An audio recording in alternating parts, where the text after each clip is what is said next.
Hey everybody, welcome back to the Dungeon Dive. Daniel here, and welcome back to the deep dive into the depths of Shadows of Brimstone. And in this episode, this is going to be part one of our look at the mission packs. So in a weird way, I'm kind of like moving in this series from large down to small. Probably not the best way to organize this series, but hey, that's how it ended up. So we started with the core sets, and then we took a look at the big box expansions, and now we're coming to the mission packs. The mission packs you can think of kind of like small big box expansions, or you could think of them as super deluxe enemy packs, because what you're going to get in each mission pack is you're going to get a deluxe enemy set that's going to come with your minis and a bunch of cards to use for that enemy. And then you are also going to get a book that comes with 4 missions associated with that enemy, and 1 tile that's going to be the objective room that is associated with some of the missions in the mission pack. So I own 5 of the mission packs. I believe there are 6 now. I got all of mine at the first Dice Fest that Flying Frogs put on up here in the Pacific Northwest a few years ago, and I bought them all as non-retail versions, and they just came in the white box versions. It's kind of the stuff they sell at conventions. So I have the Order of the Crimson Hand, the Werewolf Feral Kin, the Hellfire Succubi, the Feral Vampires, and the Black Fang Tribe. And in this episode, we're going to take a look at the Order of the Crimson Hand and the Werewolf Feral Kin. These are my 2 favorites, I would say. I especially like the Crimson Hand just because of how it connects. It's this through line between a lot of the Flying Frogs games, because the Crimson Hand, of course, is found in Shadows of Brimstone, in Fortune and Glory, in A Touch of Evil. So I like the idea of this evil cult working throughout time in space to do evil things, trying to resurrect the evil gods and capture artifacts and all of that kind of stuff. So with this Crimson Guard, you are going to get your enemy sheet, and you will have the Order of the Crimson Hand. They are Cult, Fanatic, and Crimson Hand keywords.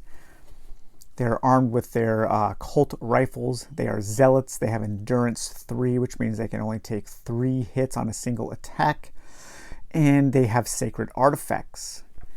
Their range is 4 up. They're not very good in melee. They only roll 2d6 and they hit on a 5 up. They're pretty weak with only 3 health and 2 defense.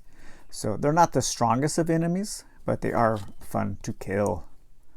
And there's the brutal side there. Now you can tell the exact moment in Shadows of Brimstone time release that I stopped dipping my minis, and it was when I bought this mission pack here. The cult members were the last models that I primed before dipping. So everything that I got after this set has been unfinished. But in the mission book here, you're going to get a little bit of text. So for over 2,000 years, the Order of the Crimson Hand has operated in secret, growing within the dark shadows of civilization. They are a clandestine society committed to seeking out ancient and mystical artifacts and gathering occult text to further their nefarious agendas. Performing black rituals in the night, the Crimson Hand are known for dabbling in dark magic and forbidden knowledge. Spreading their tendrils of deceit and corruption, the Order has infiltrated all levels of society, using their sinister influence to start wars, topple monarchies, and swell their ranks with everyone from mindless thugs to world leaders and aristocrats. They will stop at nothing to achieve their mad desire for wealth, power, and eternal life. Shihai! There's what you're going to get in the box here. So you are going to get your new objective room tile, and that looks like this. It has two sides, so you have this kind of like a ritual room here. Really cool. I like the detail here. It's kind of like that room at the end of Indiana Jones and the Last Crusade. How there are these artifacts, and you know that these guys have just been doing super nefarious things to pick up all of these artifacts. And then you have this gate here and some kind of archaic, looks like ritual rune, maybe a machine, maybe they move these around to line up the runes to do something. And then you have this kind of like other side here that just has a little bit of a different theme. There's their hand symbol there. I love how there's these claw marks that are probably people trying to stop from being dragged into this gate or something. So really a nice little tile there. And that's going to act as the objective room for the missions in this pack. This is the room you're trying to find. It goes through the details of your new cards that you're going to get, your new missions. There are 4 new missions here, new enemies. You get 12. There are 2 different sculpts, I believe. And then you get some side bag tokens for potions, poison markers, and some various encounters. Or counters, I should say. Now, a lot of these mission packs, they actually do end up using the counters that you would normally not use in other expansions. They don't use all of them, but you're going to get stuff like this ancient relic. You will get this Inquisitor that you can use as a more powerful cult member. I do believe that they sell resin versions of some of these more powerful enemies that you can use. I just use the token, it's fine for me. You do get some of these tokens that are going to be like story characters, and so you might use these in a mission. That's kind of cool, and those are fun to use when you get into making up your own missions. So there's another story character. That guy always looked like Bob from Twin Peaks to me. And you have this an artifact relic, and then another story character here, and then some of these Crimson Hand signs. So those are some of the cardboard that you're going to be getting. And then this also comes with a special end cap, this Summoning Doors extension end cap that gets attached to the objective room at certain points, and it will have 2 sides like that. And then you get your enemy themed adventures. So one of the main features of the mission pack expansion is to allow your heroes to have adventures themed around the new enemy. An enemy theme adventure card is included in the set, detailing the rules for making any mission into a Crimson Hand themed adventure. So we have seen those before. Here we have our stack of cards that are going to come with your this expansion. And then there is your adventure. So you can use this as kind of a, like I said before, as an overlay to any mission. And the heroes may choose to make any mission a Crimson Hand adventure with the following modifiers. You have this. You have a better chance of encountering the Cult of the Crimson Hand, and then a little chart that whenever a threat would be drawn, roll a d6. On a roll of 1, 2, or 3, instead the heroes are attacked by Crimson Hand. So if you just wanted to fight a bunch of Crimson Hand in a mission, you could use that. And then in this expansion, we're also going to get 5 new Darkness cards. The Occult Offering, I think there's 2 of those. The Fanatical Followers, Forces Beyond Control, and Dark Influence. Additionally, we are going to get 1 map card, and that is going to be used for your objective room, and that is a Mine Deck card, and that does have the Crimson Hand symbol there. So that is a Heavy Iron Gate. You can use Strength and a Luck test possibly. You will get a info card on Assault. You're going to end up with a lot of info cards as you start buying more and more Shadows of Brimstone stuff. And then you're going to get an info card of when you face off against an Inquisitor, what his special abilities are. And on the back side there, you have a little info about the poison.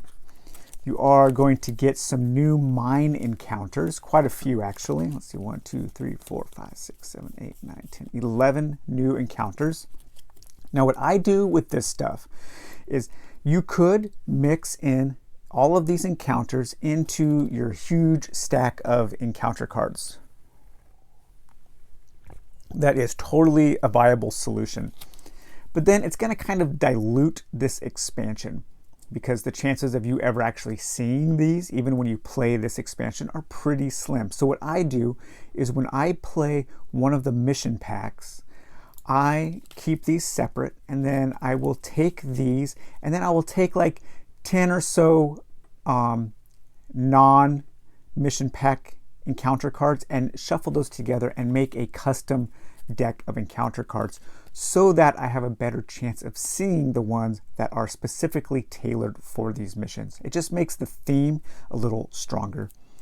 So you have Runaway, Wicked Altar, You Don't Belong Here, Shackled Prisoners, Ritual Summoning, Mark of the Shihai, Song of Tenori Ga, Fountain of Mutbar, Path of Redemption, Watcher in the Dark, Buried in the Rock. All right, and then in addition to those, you are going to get your enemy cards, and these are the different traits. So when you come up against a Crimson Hand cult, you're going to see what they are all about. They can have ritual mutations, new recruits, infiltration, acolytes of the black, and relic raiders. So that's going to augment your enemies, so you kind of never know what kind of enemy you are going to face. And then each pack will also come with some artifacts or items. Again, I keep these separate, and I give them out when I am using one of the missions in a mission pack and I am allowed to draw a mine artifact. I will draw from one of these just to keep it thematic, so I can find the Crimson Hands stuff, like their helmets, the jeweled blade, or the Book of Gom Jari. So these are some of the cards that I don't actually mix into everything. Same with the gear, because you are going to get some Crimson Hand themed gear, such as your Colt Rifle, your Poison Dagger, your Crimson Hand Mask, your Crimson Hand Robes, 2 of those. So you could have a character that is totally in disguise as a Cult of the Crimson King. That's pretty cool. And then you're going to get your normal threat cards that you would mix in. You're going to have low, medium, high, and your, oops, got those mixed up. Low, medium, high, and epic. And that's when you're going to face off against your Inquisitor. So you do get a nice variety of cards here. Lots of fun stuff to encounter. Talks a little bit about that. Talks about enemy-themed encounters, common enemies, those trait cards I was looking at. And then it talks a little bit about the kinds of missions in here. The mission pack missions are considered to be a little bit more difficult. So you are allowed to take more, you're allowed to start with more side bag tokens when you go into this mission if you are playing low-level characters. It also suggests that you play the missions in each mission pack in order, because it kind of is a little mini campaign. It's not really a campaign. You still have to connect a lot of dots in between each of the missions, but it can be played like that. Then you're going to get some more information about their artifacts and their Inquisitors and the Assault, Poison, and the Objective Map tile. And then we're going to get into our missions. We have Black Ritual. We have Captured, which has a misprint. That should be a 2 there. I think Captured should actually be the first mission, because I like the idea of starting off a little campaign with your characters captured, and then they would go back and forth, and then they would like escape. But you could play it like that if you wanted. Then we have Race for the Relics and Feeding the Beast.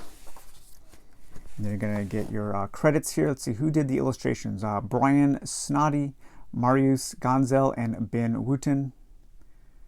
and a little bit of an FAQ and some clarifications and an enemy overview. The Order of the Crimson Hand. The legion of cultists and followers that make up the Order of the Crimson Hand wear long black robes and a distinct crimson and gold-colored tabard and white long-nosed masks to hide their faces. But by day, these clandestine secret society members are ordinary folk going about their daily lives.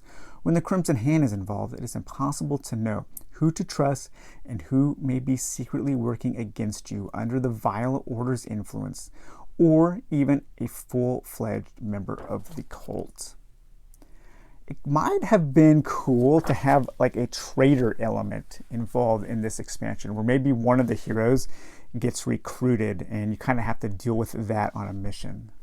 That would have been kind of cool. Okay, then next up today, we're going to take a brief look at the mission pack for the Werewolf Feral Kin.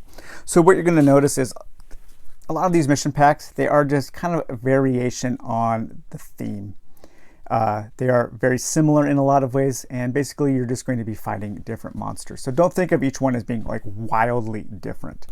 But again, here you're going to get your Werewolf Feral Kin. You're going to get, I think, about 6 of these models.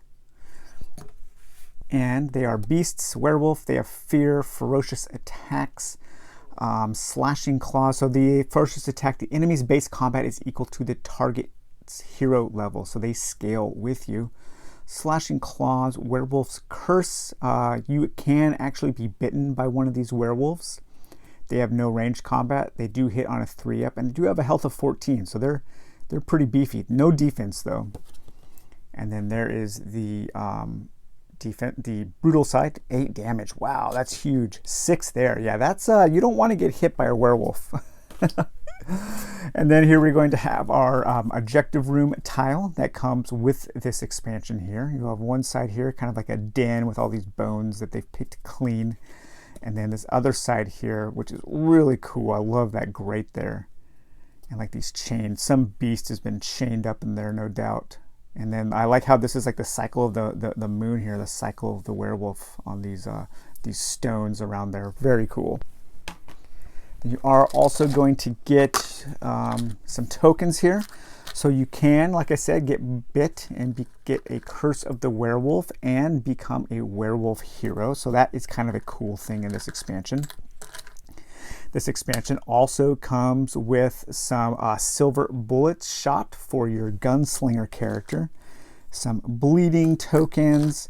You will get your Packmaster, that's kind of the super werewolf that you might fight, and then you will get a couple story characters, kind of a shaman looking characters there, a moon token, and I believe that is about it. I think there's one more story character that might appear here.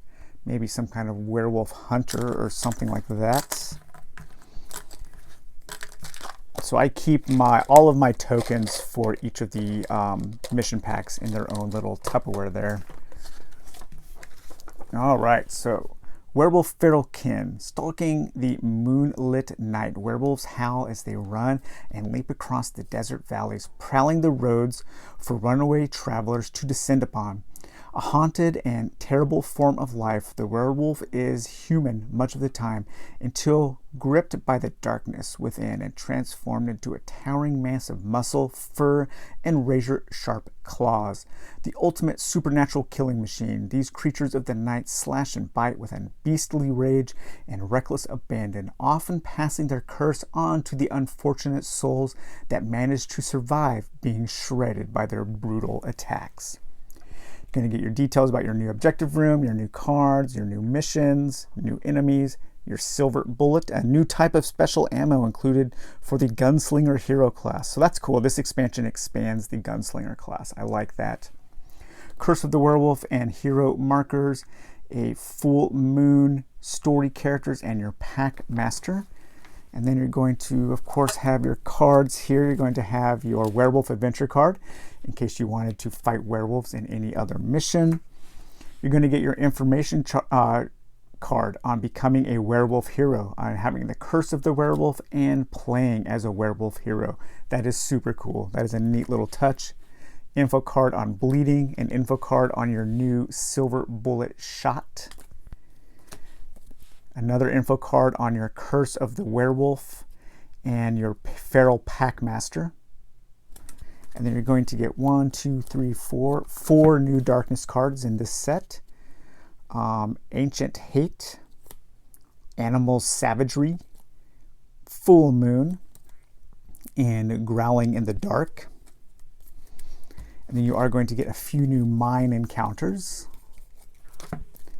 So you have Broken Chains, Torn Apart, The Smell of Fear, Hunting the Hunters, Deep Sacrifice, Bullet from the Dead Man's Gun, Tribal Totem, Howling in the Distance, With His Dying Breath, Bloody Journal Pages, and Tide of Fur and Teeth.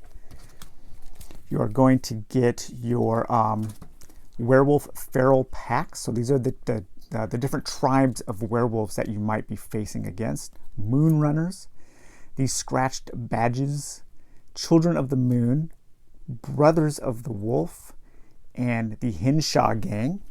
And then you also get some trait cards to further augment the different kinds of werewolves you will be fighting against. Runic Charms, they might be leaping werewolves, they might have battle lust, they might smell of fear, or they might be pack hunters. You're going to get some artifacts, a Bloodborne pistol, a Moonstone, and the Axe of Savagery. A few new pieces of gear, your silver bullets, so you can load up on more silver shot, your Beast Hunter's rifle, that is super cool. Love that. And your Wolf's Bane, and then your map tile for your objective room, your map card for the objective room, and that is going to have Tattered Rags description there. So again, this is a more advanced difficult. The missions in here are advanced difficulty. You can link them together to play as a little campaign. You're going to get more information on your Werewolf Packmaster, the different tribal packs you might face, a good set of information about your Curse of the Werewolf and becoming a werewolf hero, some more information on your Silver Bullet shot, and then we're going to come into the new missions, for which we have First Blood, Full Moon, Cleansing Ritual, and Hunting Ground. And then illustrations, Brian Snoddy and Morano. And the box cover illustration was done by Morano, but I have never seen the box. I assume it's probably maybe this picture here. And I do like that these have these wraparound covers like that. Very nice. So, all right, guys. Well, I hope you enjoyed that. Next time we'll take a look at the other mission packs that I have. And then we'll move on to something else, continuing the coverage of Shadows of Brimstone. Take it easy and have a good one. Bye-bye.